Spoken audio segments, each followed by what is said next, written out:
महत्त्वाची बातमी, मुंबई महानगरपालिकेमध्ये विरोधी पक्षनेत्या म्हणून किशोरी पेडणेकर यांच्या नावाची घोषणा होणार आहे। 25 वर्षात पहिल्यांदाच विरोधी पक्षनेतेपदी महिला विराजमान होईल। मुंबईत महापौर आणि विरोधी पक्षनेतेपद हे महिलेकडेच असणार आहे। विरोधी पक्षनेतेपद 2000 सालापासून अस्तित्वात आहे, पण गेल्या 25 वर्षात इथं महिलेची वर्णी लागलेली नव्हती। किशोरी पेडणेकर यांच्या रूपानं मनपामध्ये महिला राज दिसेल।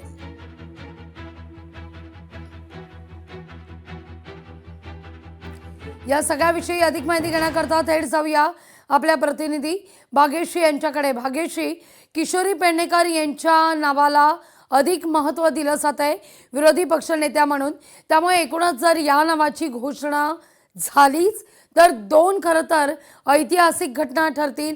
एक तर विरोधी पक्षनेतेपदी महिला राज पहिल्यांदाच पाहायला मिळेल मनपामध्ये, आणि दुसरा महत्त्वाचा मुद्दा, पूर्वाश्रमीच्या महापौर विरोधी पक्षनेतेपद भूषवतील हे मात्र मनपात नव्यानं पाहायला मिळेल।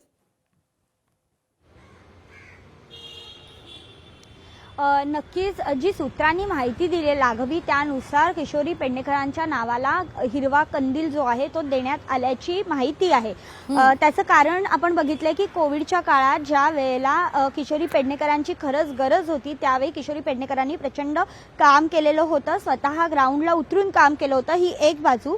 पण ज्या वेळेला बंड झाला आणि एकनाथ शिंदे वेगळे झाले त्यावेळी विविध पद्धतीने त्यांना आपल्याकडे खेचण्यासाठी प्रयत्न झाले, त्यांच्यावर आरोप प्रत्यारोप देखील झाले, मात्र त्या कुठेही पक्षांना बाहेर पडल्या नाहीत, त्या ठाम राहिल्या आपल्या निर्णयावर आणि त्या पक्षाबरोबर अगदी एकनिष्ठ राहिल्या।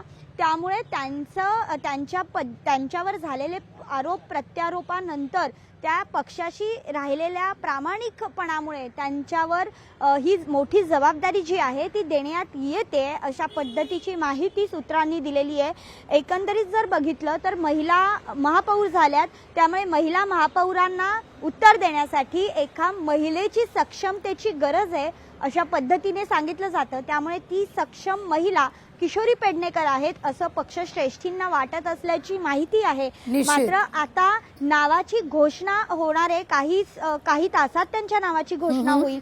महिला जर विरोधी पक्षनेते पद त्यांच्याकडे आलं तर त्या पहिल्या विरोधी पक्षनेते पद भूषवतील महिला म्हणून। आणि आता एवढ्या वर्षांनी आपण बघतोय की काँग्रेसकडे विरोधी पक्षनेते पद होतं, मात्र आता ते पहिल्यांदा शिवसेनेकडे जाणार आहे। तर या सगळ्या ऐतिहासिक घडामोडी घडत असताना आज त्यांचं नाव जाहीर होतंय का हे बघणं महत्त्वाचं आहे। अगदी भाग्यश्री, धन्यवाद तुम्ही दिलेल्या सविस्तर माहिती करता।